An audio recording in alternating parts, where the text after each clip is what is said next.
Hey everybody, it's Jessica, the Certified Life Coach at Endless Possibilities Life Coaching Services. So I wanted to follow up today on the Stress Less series that I'll be releasing through the YouTube channel. And today I wanted to talk to you guys about the parasympathetic nervous system. So if you remember, or if you have not seen, check out the first video in the series, which is the biology of stress. So that taught all about what happens when our fight or flight system gets activated and what biological responses our body has. In that video, I mentioned the offset to that, our decompression valve, if you want to call it that, and that's our parasympathetic nervous system. So what that does is, just not to get too into detail because it's all in the first video of the biology of stress, but our body biologically becomes activated by stress, and we have the release of adrenaline and cortisol, which does specific things to our body.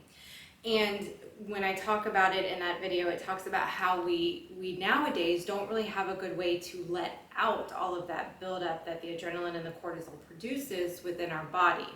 So we need something to release that, and that's our parasympathetic nervous system. So it used to be that would be activated by our response to stress, whether we were fighting something off or we were running away from something physically, like physically actively running away from it. And as I discussed in that first video of the biology of stress, most of our stress now is something we can't fight physically, and we can't physically run or actively move away from it in that way. So we're dealing with mental stress or emotional stress, and even sometimes spiritual stress. Those are stressors that we hold and contain within the body, and we don't actively have a way to release it. So when that is happening, our parasympathetic nervous system is not being activated. It's not allowing for that natural release, and so that our body cannot gain homeostasis. This is why stress has become such a leading cause in death, really. It's linked to cancer, it's linked to stroke, it's linked to all sorts of physical as well as social and emotional issues. So it's really imperative, it's super important that we now put in place ways to activate our parasympathetic nervous system. And that's what this video is about. So when I talk to clients, I talk to them about the fact that stress and that fight or flight is like a buildup. So it's like the tea kettle that's just like boiling, boiling, boiling. And without the release valve, the steam has nowhere to go. So you literally just become like a little teapot of bundled up, bubbling energy. So we need to put things in place to get that release out, which is what the parasympathetic nervous system is.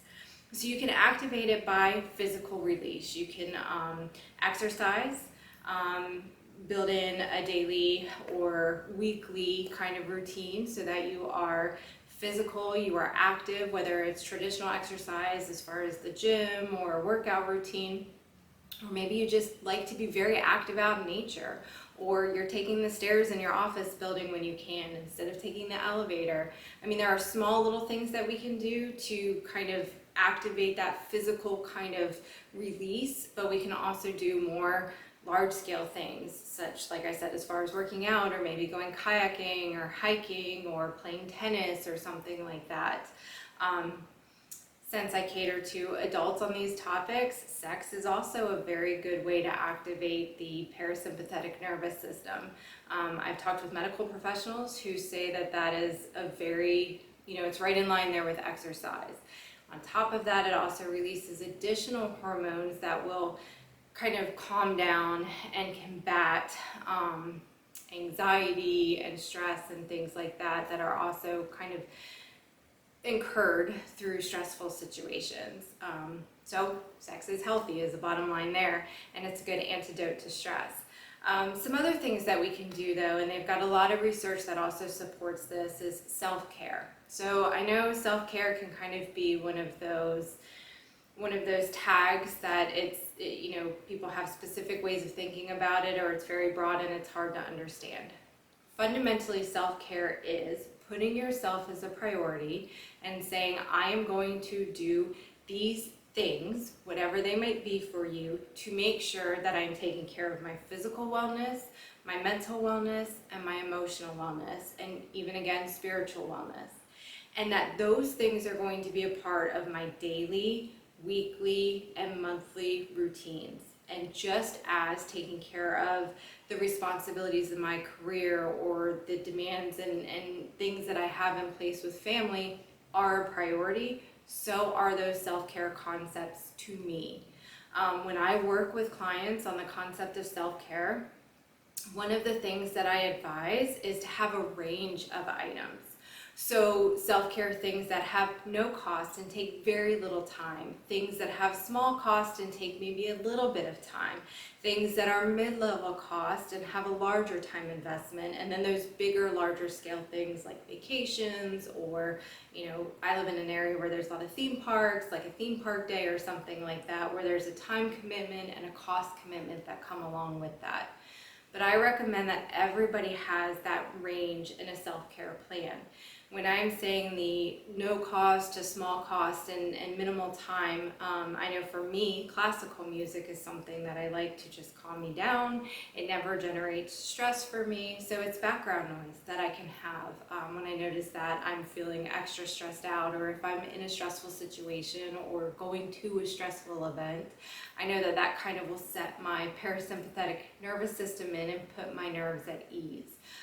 Lotions, a morning or night routine where you're just taking time to acknowledge yourself, get yourself in the right mind frame for the day. At the end of the day, kind of washing all the stress away in your nighttime routine, whether it's a shower or washing your face, and really being present in those moments. So self-care isn't just about I did it and I check off that task. It's about I did it and I was present in the moment of that activity. When we can be more engaged in the present moment with our self-care activities, we are increasing the activation of our parasympathetic nervous system.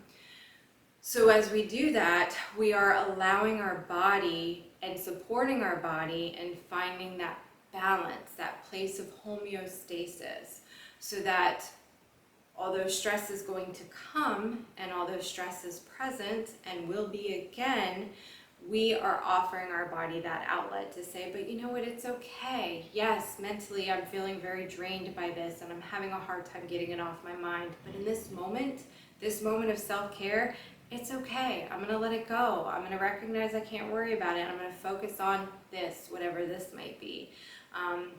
You know, the mid-level things could be things like going out in nature for a little bit. It could be gardening. It could be maybe even for you, some people need a little more action. So their self-care plan looks like jumping out of an airplane, or, you know, doing some very exhilarating sport or something like that. I mean, listening to heavy metal music for some clients is their stress relief because it's what makes them feel calmer, better, gives them that like fresh breath release.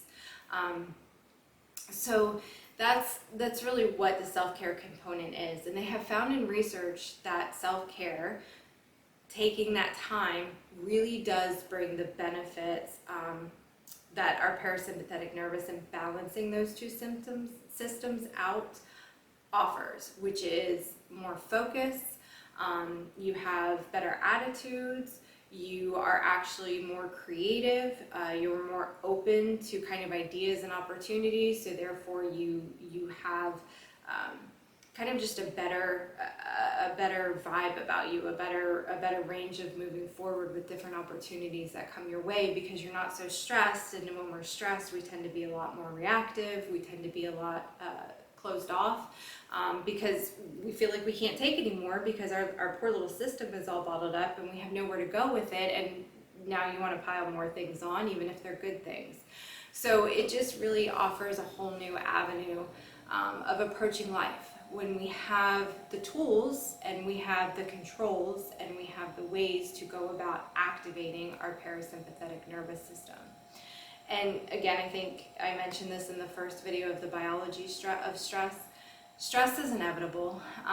Although I did try to find a skill set to remove stress, unless you completely take yourself off the grid, and even then, I think you're just reducing and trading your style of stress. Stress is a part of life. It is something that we really all need to learn how to manage and to navigate.